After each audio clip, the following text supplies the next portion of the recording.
কবিতা, পদ্য, গদ্য, নাটক, গান, সর্বক্ষেত্রে রবি ঠাকুরের যে অবাধ বিচরণ ছিল এবং যাকে নিয়ে আপনারা কিছু আগে শুনলেন, যিনি গোটা বিশ্বকে নাড়িয়ে দিয়েছিলেন তার গীতাঞ্জলি, সেই কবিতা গানের বই থেকে তিনি নিজে ট্রান্সলেট করেছিলেন, যার ফলে তিনি সাহিত্যের নোবেল পুরস্কার পেয়েছেন।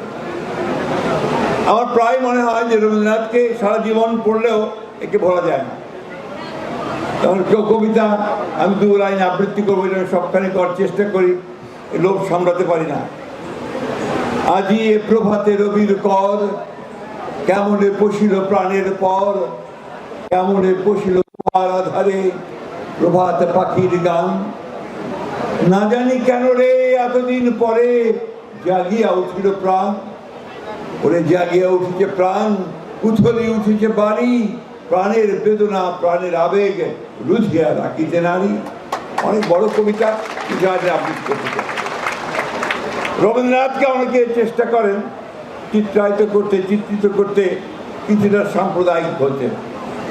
আমি মনে করি যে সেখানে তাদের জ্ঞানের অভাব আছে, অনুভবের অভাব আছে, এবং সেই ক্ষেত্রে তারা পরিষ্কার করে বোঝেন।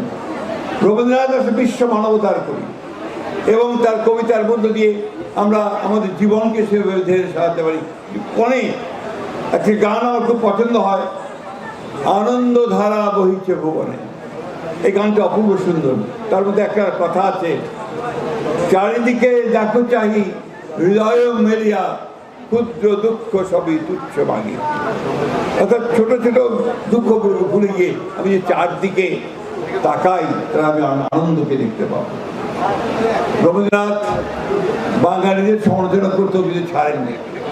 তিনি বলেছেন তার দুরন্ত আশা কবিতার মধ্যে, কাগজ নেড়ে উচ্চস্বরে পলিটিক্যাল তর্ক করে, মাথায় ছোট বহরে বড় বাঙালি সন্তান। ইহার চেয়ে হতেন যদি আরব বেদুইন, চরন্তরে বিশাল মরু দিগন্তে বিলীন, ছুটছে ঘোড়া উঠছে বালি, চলেছে সেদিন গতিবাদ গতির দিকে। এই যে কবিতা এবং এর যে ভেতরের যে বাণী, যে কথা, এটাতেই তিনি দার্শনিক, ফিলোসফার। রবীন্দ্রনাথ মূলত আমার কাছে মনে হয় তিনি ছিলেন একজন সেই দার্শনিক। ভাই বোনেরা, আমরা রাজনীতি করি, এই যে আমরা সবাই মিলে যুদ্ধ করি, লড়াই করি, এই যে জুলাই আমাদের ছেলেরা, আমাদের সন্তানেরা সবাই মিলে যে লড়াইটা করলো, আমরা একে বলি জুলাই যুদ্ধ। অনেক বড় করে দেখো, পরিবর্তন এসেছে, নতুন নির্বাচন হয়েছে, পার্লামেন্ট তৈরি হয়েছে একটা নতুন, তাই না? সেই সঙ্গে সঙ্গে অনেক আশা প্রত্যাশা আমাদের তৈরি হয়েছে। আবার চারদিকে আমরা দেখছি যে একটা ভয়াবহ একটা অবস্থার মধ্যে আমরা আছি। ফ্যাসিস্ট যারা ছিল তারা দেশটাকে ধ্বংস করে চলে গেছে, অর্থনৈতিক অবস্থা লুটপাট করে নিয়ে গেছে, বিদেশি টাকা পাচার করেছে, ব্যাংকগুলো লুট করে নিয়েছে, আমাদের শিক্ষা প্রতিষ্ঠানগুলোকে ধ্বংস করে দিয়েছে, আমাদের স্বাস্থ্য ব্যবস্থাকে ধ্বংস করেছে, আমাদের যে প্রশাসনিক কাঠামো তাকে পর্যন্ত ভেঙে দিয়েছে।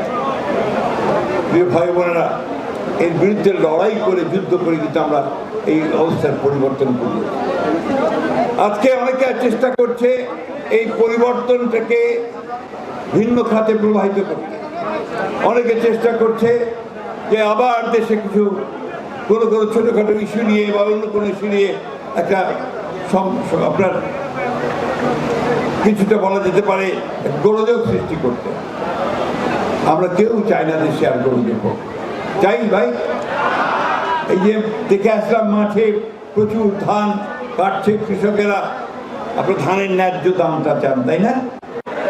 আপনার চান ধান ফলাতে যে সার লাগে, বীজ লাগে, সেটা যেন সঠিকভাবে পান, ন্যায্য মূল্যে পান, তাই না? আমরা চেষ্টা করছি, তারেক রহমান সাহেবের সরকার চেষ্টা করছে এই জিনিসগুলোকে ঠিক করার জন্য। কৃষক কার্ড করেছেন, শুরু করেছেন, প্রত্যেকটা কৃষককে সেটা দেবেন। আজকে রবীন্দ্রনাথের এখানে এসে তার কৃষি চিন্তার মধ্যে দিয়ে সেই কথা আমার মনে পড়ছে যে রবীন্দ্রনাথও ভেবেছিলেন যে কৃষকের অবস্থা দিয়ে পরিবর্তন করবে। আজকে ফ্যামিলি কার্ড করা হয়েছে মহিলাদের ক্ষমতায়ন করার জন্য। আমাদের দেশের মসজিদ গুলোতে যে ইমাম সাহেব থাকেন, মুয়াজ্জিন থাকেন, তারা খুব দুরবস্থায় থাকে, তাদেরকে কিছু সাহায্য করার চেষ্টা করা হয়। আমাদের পুরোহিত মন্দিরে যারা